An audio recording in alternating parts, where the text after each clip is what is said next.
Okay, Bismillahirrahmanirrahim. So today we'll start from chapter 8. So just let me share the screen first.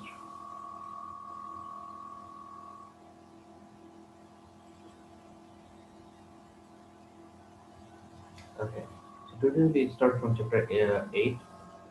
So before starting this chapter, let us just open the syllabus.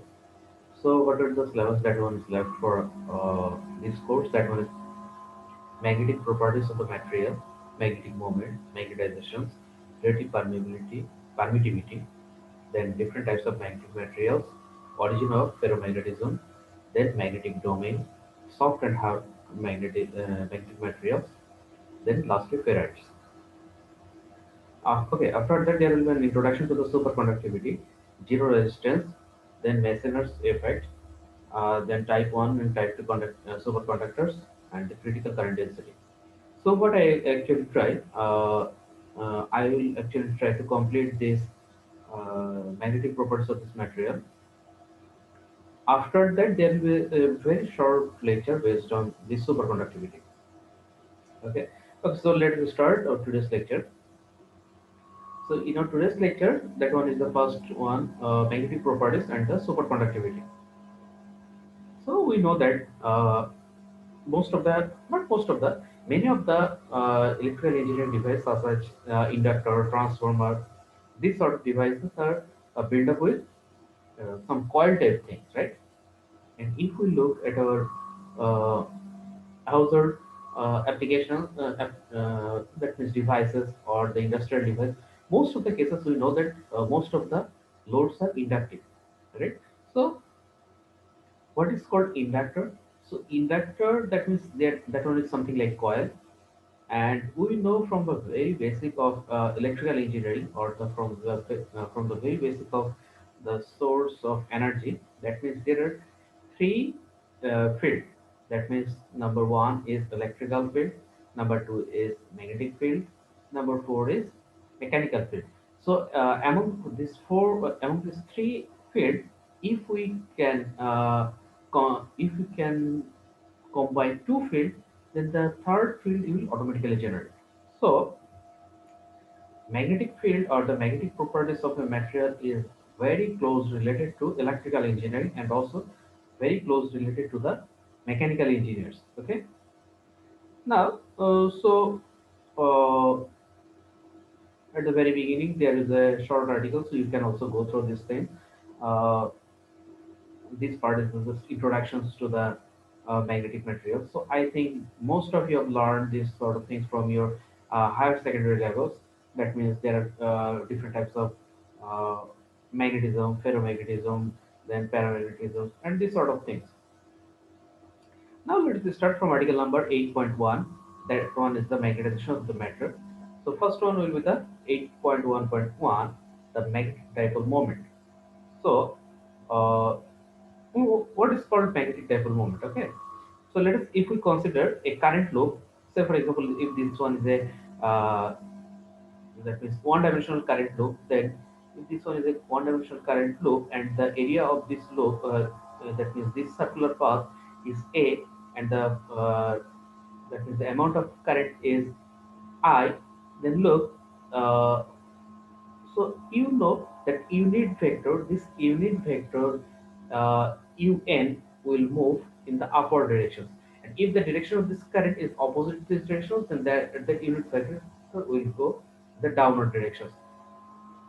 So in this case, if we just consider a one-dimensional things, then that magnetic dipole moment mu m can be defined as I cross, or the vector, two vector, one vector is I and another vector is a. So I cross a, so that one will give us mu m should be equals to, where mu m is the magnetic moment, should be equals to ia un, where un is the unit vector, right? So that means when a magnetic moment is placed in a magnetic field, it experiences a torque, and that torque tries to rotate the magnetic moment. Okay, in its that means x direction. Okay. Now after that, this magnetic moment. So look, this magnetic moment, this one is the origin of everything. That means if we have a current flow, and if there is a magnet, that means, uh, look, this is the current flow and we are giving the mechanical energy, so the magnetic energy will automatically generate. Okay, which one is the fundamental concept of free energy, combination of free energy. Look, these two these two are, this one is the electrical energy, right? So if we use the magnet, two side magnet, then magnetic energy and electrical energy, so there will be a torque. And if we generate the torque, if we give this torque, then that will generate the magnetism. Okay. So next there will be a term, that one is B, which is, this one is the magnetic field, and there is also a relationship between this magnetic field and the radius of this area. That one is B is proportional to mu m divided by r cube. Okay.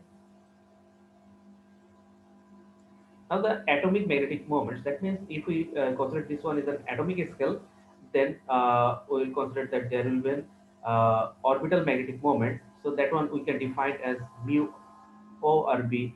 That means the orbital magnetic moment. So first of all, I is the charge flowing per unit time. That means I equals to E. E is the charge divided by time period. So time period, what is the time period? As because this one is an angular moment, so T should be equals to 2 pi divided by omega, right? So mu RB should be equals to, that means the orbital magnetic moment should be equals to I A. So if you consider the unit vector equals to 1, then A equals to pi r square. That means the circular path, right? So R square means, so this one is the current. So if we put the value of this current, then that one will give us minus E omega R square divided by 2. Look here, there is a minus sign. So this minus sign is due to the this that means the for this charge of electron, negative charge of electron. Okay. Now, if we consider that v is the velocity of that electron, so v equals to omega, we know about this thing. That the orbital angular momentum, that L should be equals to m v r. You know about this formula, right? The angular momentum. So v equals to omega, so m omega r square. So if we put this value of omega in this equation, then we'll get mu over v equals to minus E divided by 2me multiplied with L, where L is the angular moment. Now, this there is a term. So if that one is for electron, so this term E divided by 2me, this one is a constant term, and this constant term is known as gyromagnetic ratio.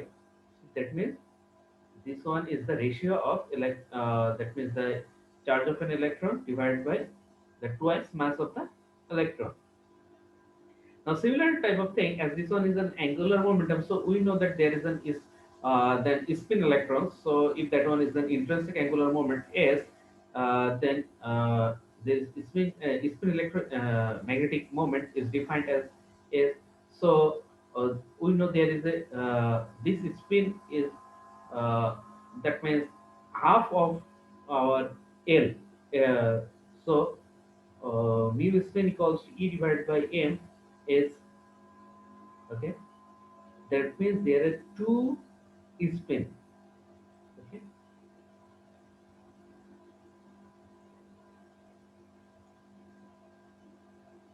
Okay. So after that, we they have discussed the very that means the inner configurations of the inner magnetic moment. So you can also go through this topic, but this one is a theoretical part. You can go through these things by yourselves. So there is another term, that one is the Bohr magnetism. So mu, that previously we have derived, that one is mu equals to minus E divided by MES. So mu z equals to minus E divided by m E s z. So if we put this value of this s z, then that one is ms h bar. So if we bring this h in the outside, then we will find that E h divided by 2me, right? So this E divided by 2me, this one is known as Bohr magneton, and this one is defined as beta. This value of this beta equals to 9.27 into 10 to the minus 24. Okay.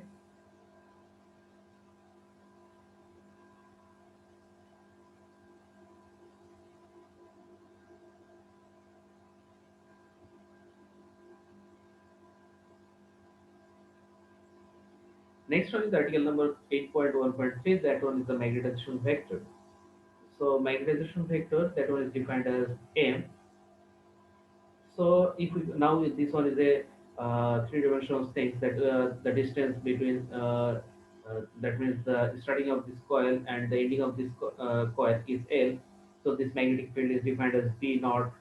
So there is an magnetic moment, that one is defined as M. If we have different types of, that means the coils, then there will be two types of current will flow. That one will be the surface current flow, and also there will be an inner current flow.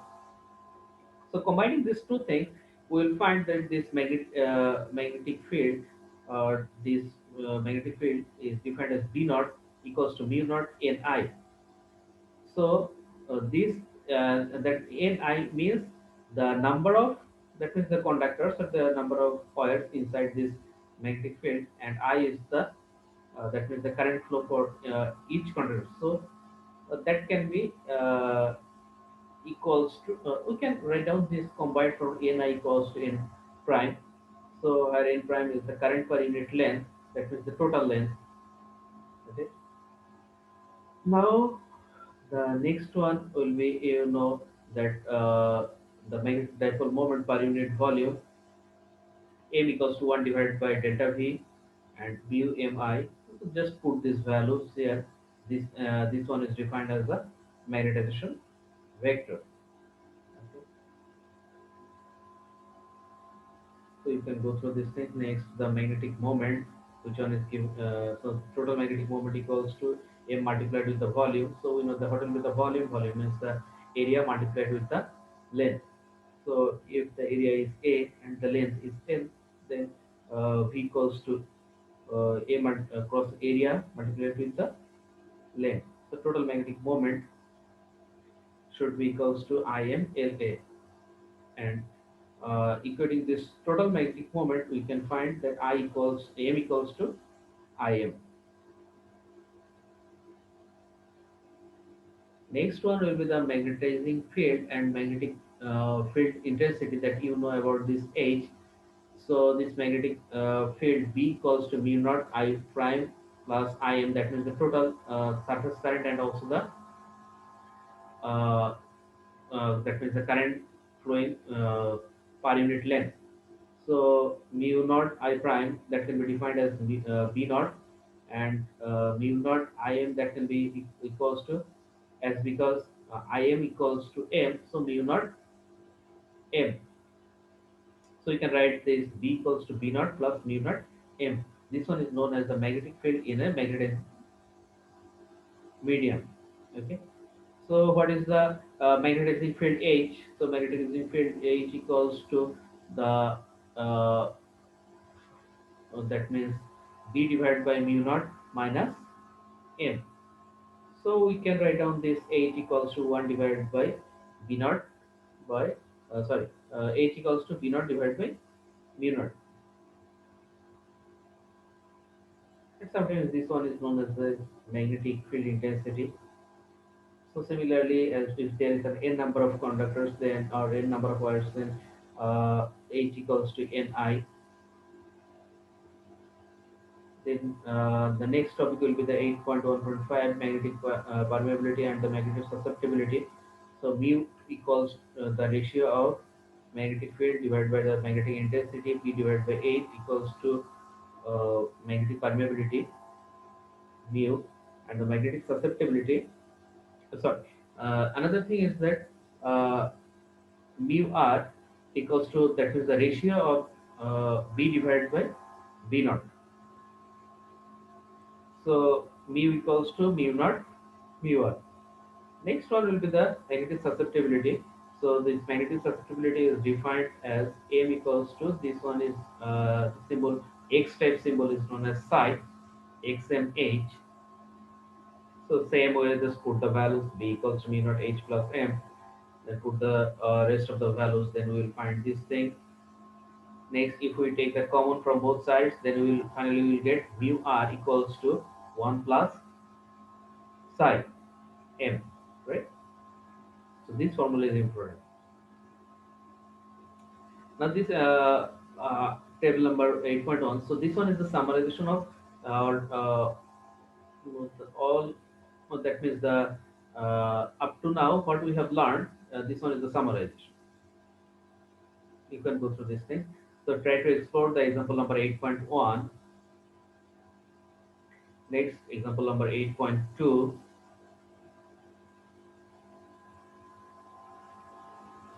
and this will be the that means this will be up to article number 8.1. So in our next lecture videos, you will find article. We will start from article number 8.2. So thank you.